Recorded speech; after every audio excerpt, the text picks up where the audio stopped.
Okay guys, I have another Toyota product to review to you guys, and this time I have a 2021 Toyota RAV4 Adventure trim level.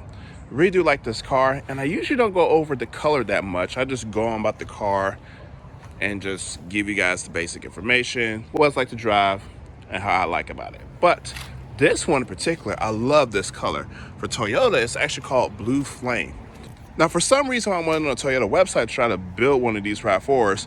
I don't see this blue flame color anymore, so that's kind of a shame. So this is a 2021 model year.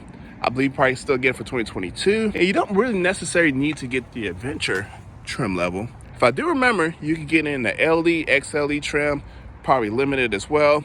It's a shame that Toyota got rid of this color. I like it. Call it the Smurf Blue. But it is what it is. Don't want to get too much on the trim level or the color. This right here is a RAV4. It is a compact SUV. Competes against the like of the Ford Escape, Honda CR-V, Chevrolet Equinox, and the rest of the other compact SUVs. Let's go and get into this RAV4 real quick. Styling wise, it's beautiful. And the interior, this trim level takes this RAV4 to a different level.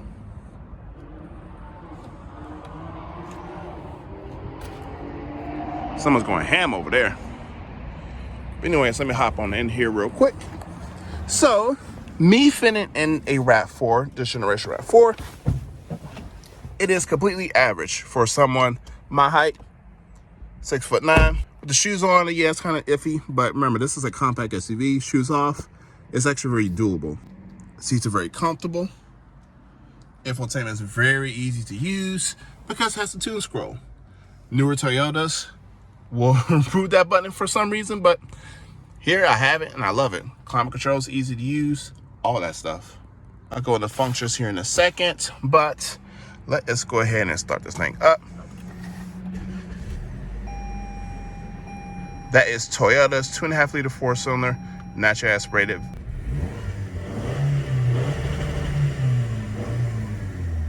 Very nice. Typical Toyota fashion, all windows roll up automatically. Love, love, love by Toyotas. Can't get enough of that. But the quality in here is actually pretty good as well. Got nice, just kind of like a softish, firmish material. This is some soft foam right here. But everything about it, I love it. And this trim level, this orange accent and stitching throughout, it's actually pretty good. Really do like it. Let's go over the engine real quick. So like I stated, this is the 2.5 naturally aspirated 4-cylinder. I know I just went over a marathon of 2.0 naturally aspirated 4-cylinders. This is 2.5. Found it in the Toyota Camry as well. And this vehicle is rated for 203 brake horsepower, 184 foot-pounds of torque, and it's made it to the exact same 8-speed automatic gearbox. Now for this trim level, this is the Adventure. So of course it's gonna have all-wheel drive. What you see is what you get. I love the wheels, color, trim level, all that stuff. Beautiful interior. You have a naturally aspirated 4-cylinder, while other vehicles in the segment, it has dropped to 3 cylinders, like the Ford Escape. This still lives on, naturally aspirated, easy to maintain, and it's a Toyota as well. Only issue I have with the powertrain is the way it drives. Let me explain real quick. Driving off normally, this is a traditional 8-speed automatic gearbox, no CVT, like the other Corolla models I showed you. Driving at low speeds, it's totally fine. The ride quality is actually pretty good. It's firm. It's easy to drive, to maneuver. But every compact SUV has a weird turning radius for some reason. I'm not for sure. The Chevrolet Equinox and GMC Terrain, I believe, has one of the worst turning radius in this segment. And followed behind is like a Ford Escape. So driving off normally like this, giving about 5-10% throttle input, it's fine, it's okay. So just like the Camry review I said, the transmission is a good transmission. It's not going to break down on you, it's not going to slip. You're not to service it every 20,000 miles. It's not a CVT transmission by any chance.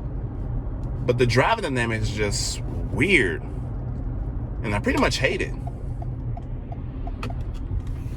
Let me go up this slight little incline.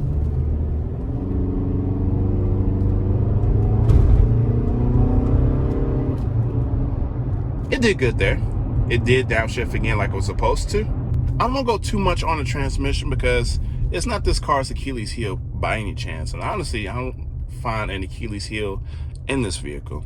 Just comparing to the likes of even just the 6-speed transmission that was found in the Equinox 1.5 and the GMC Terrain 1.5, that's better suited. I actually prefer that one than this 8-speed.